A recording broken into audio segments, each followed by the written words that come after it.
కోరుకుంటున్నాము. ఓకే, బండ్ల గణేష్ గారు. Yes, thank you బ్రహ్మణ.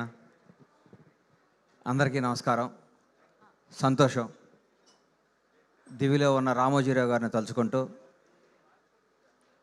నా మాటలు మాట్లాడతాను.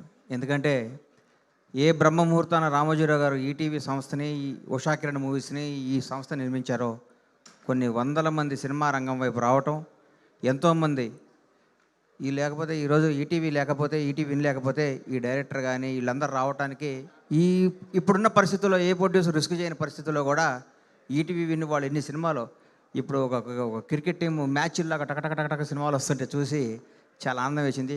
Thank you ETV win. Shivaji సాంప్రదాయని, సొప్పిని, శుద్ధపూసిని. శివాజీ నా ఆత్మబంధువు, నా మిత్రుడు, నా సోదరుడు.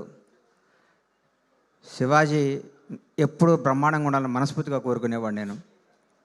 ఈ సినిమా శివాజీ మొదలుపెట్టినప్పటి నుంచి ఈ సినిమా రావాలి, మంచి హిట్ అవ్వాలని కోరుకున్నా. ఒక టైంలో ఫోన్ చేసి, ఇంకనైనా ఇది ఓటీటీలో రిలీజ్ చేస్తున్నాం అనగానే నేను చాలా దుఃఖపడ్డా. ఈ సినిమా రిలీజ్ అవ్వాలి కదా, ఎందుకు ఈటీవీలో చేస్తున్నారని చెప్పి నేను మా సాయికి, నితిన్కి ఫోన్ చేసి, సాయి తప్పు, మీరు ఈ సినిమా పెద్ద హిట్ అవుద్ది, దాని సినిమా రిలీజ్ చేయండి అనగానే మిత్రుడు, స్టార్ డైరెక్టర్ అనిల్ రావుపూడి గారు కూడా ఈ సినిమా చూసి ఇది చాలా మంచి సినిమా అవుద్ది, దీన్ని జనంలోకి తీసుకెళ్ళండి, థియేటర్ ద్వారా రిలీజ్ చేయండి చెప్పటం. ఈ సినిమా రేపు మార్చి 6వ తారీఖు నాడు జనం అందరి ముందు థియేటర్లో రావటం. మనాడు మంచి ప్యాకేజీ ఇచ్చాడు, 499కి ఫ్యామిలీ అని. ఈ ప్యాకేజీని వాడుకొని ఈ సినిమాను సూపర్ హిట్ చేసి ఈటీవీ వారికి బాగా డబ్బులు రావాలని, శివాజీకి మంచి పేరు రావాలని మనస్ఫూర్తిగా కోరుకుంటున్నాను.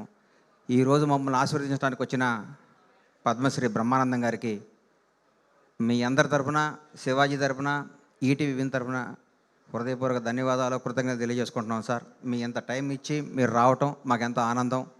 అలాగే ఆలన్న, లయ గారు అమెరికా నుంచి వచ్చి కమ్బ్యాక్ ఫిలింలో ఈ మంచి సినిమాలో యాక్ట్ చేస్తున్నందుకు అందరూ తప్పకుండా చెప్తున్నాను. ఈ సినిమా కెమెరామ్యాను, డైరెక్టరు, పాయా చేసిన సాంగ్ డాన్స్ మాస్టర్, వీళ్ళు ముగ్గురు ఇండస్ట్రీలో ఒక టైం ఒక రూల్ చేస్తారు. నేను చెప్తున్నా, రాసుకోండి. అంత బాగా చేశారు వాళ్ళు.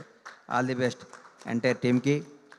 ఈటీవీ విన్ వారికి ఇంకొక రిక్వెస్ట్, ఎట్లాంటి వాళ్ళని ఎంకరేజ్ చేయండి, కొత్త వాళ్ళకి ఇవ్వండి. సంవత్సరానికి ఒక 10 మంది డైరెక్టర్లని, 10 మంది కెమెరామ్యాన్లు తీసుకురండి. ఇండస్ట్రీ కళకళలాడుతుంది. మీరు చేస్తున్న ఈ కార్యక్రమం చాలా మంచిది. Thank you so much. Bandla Ganesh గారు, గ్యాప్ తర్వాత మీరు బ్యాక్ టు బ్యాక్ సినిమాలతో వస్తున్నారు అని న్యూస్, బ్యాక్ టు బ్యాక్ 3 సినిమాలతో మీరు వస్తున్నారని న్యూస్ మీ ప్రొడక్షన్లో. సో యా, కరెక్టే కదా? అది మా అమ్మాయి ప్రొడక్షన్, అది నేను వెనకాల ఉంటాను. దానికి సహకరిస్తున్న ఈటీవీ వారికి, ఈటీవీ విన్ వారికి హృదయపూర్వక ధన్యవాదాలు. నన్ను అడిగింది, నాన్న నేను మంచి సినిమా తీయాలని, ఇప్పుడున్న పరిస్థితుల్లో నేను రిస్క్ చేయను అన్నాను. ఈటీవీ విన్ వారిని అప్రోచ్ అయితే మా నితిన్, మా సాయి, మా బాపిరెడ్డి గారు అందరు కలిసి కథ ఓకే చేసి ఇచ్చారు. ఇంకొకసారి వాళ్ళకి హృదయపూర్వక ధన్యవాదాలు. 3 కాదు, ఈటీవీ విన్తో 30 సినిమాలు చేస్తాను. థ్యాంక్ యూ బండ్ల గణేష్ గారు. ఇప్పుడు పద్మశ్రీ బ్రహ్మానందం గారు, సార్ మీరే మాట్లాడుతున్నారు.